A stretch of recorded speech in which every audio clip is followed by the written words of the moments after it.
As you can see, this board along with the 3 others like it are very twisted and warped.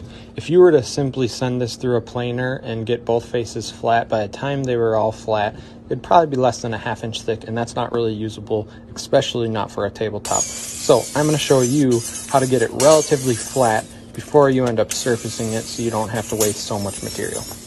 First step, using a circular saw, cut some scores into it. Be sure to have your saw set up so you do not go all the way through the board, and also don't cut all the way through the edges. After that, you'll clamp it down to a flat table, and then you are going to mix up some resin.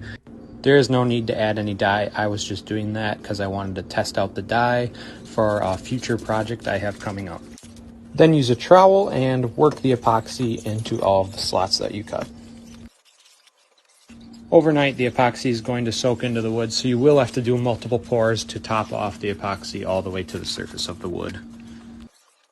For those of you wondering at this point why one would go through all the time, effort, and money to try and save these boards when you could just go buy some new boards that are flat, well, the short answer is you can't, because this is flaming box elder, which is already a very rare wood, and on top of it, the bright blood red that you're going to later on see in these boards is one of a kind, and you cannot mimic it or find pieces to replace them.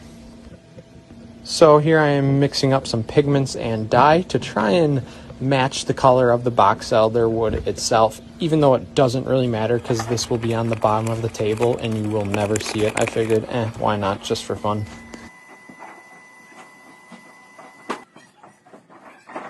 So once again, pouring it into all the cracks, and then I am going to use a trowel to spread it around evenly and top it off to the surface of the wood. After that, you're going to let it sit in the clamps for a few days, and then as you can see, after I pop it out of the clamps here, the pieces are pretty flat. After this, I'll surface both faces on every piece of wood so that they are 100% flat, and you will see that I saved quite a bit of material doing this method. So every day I get messages asking about this exact setup right here. I'm sure most of you can figure it out, but for those of you who can't, it is a router with a 2-inch surfacing bit, and I'm running it along a router sled to surface both of the faces of the wood to get them completely flat.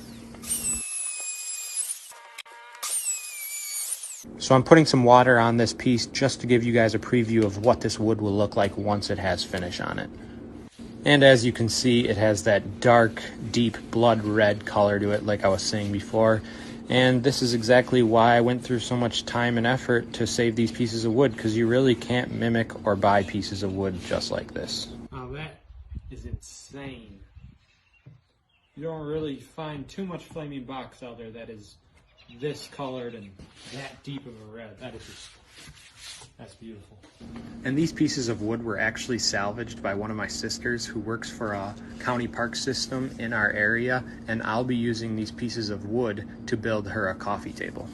And at the time of this recording, I have already finished this coffee table, and it did turn out truly one of a kind, so I definitely recommend staying tuned and be on the lookout for future build videos and photos of this table to come very soon.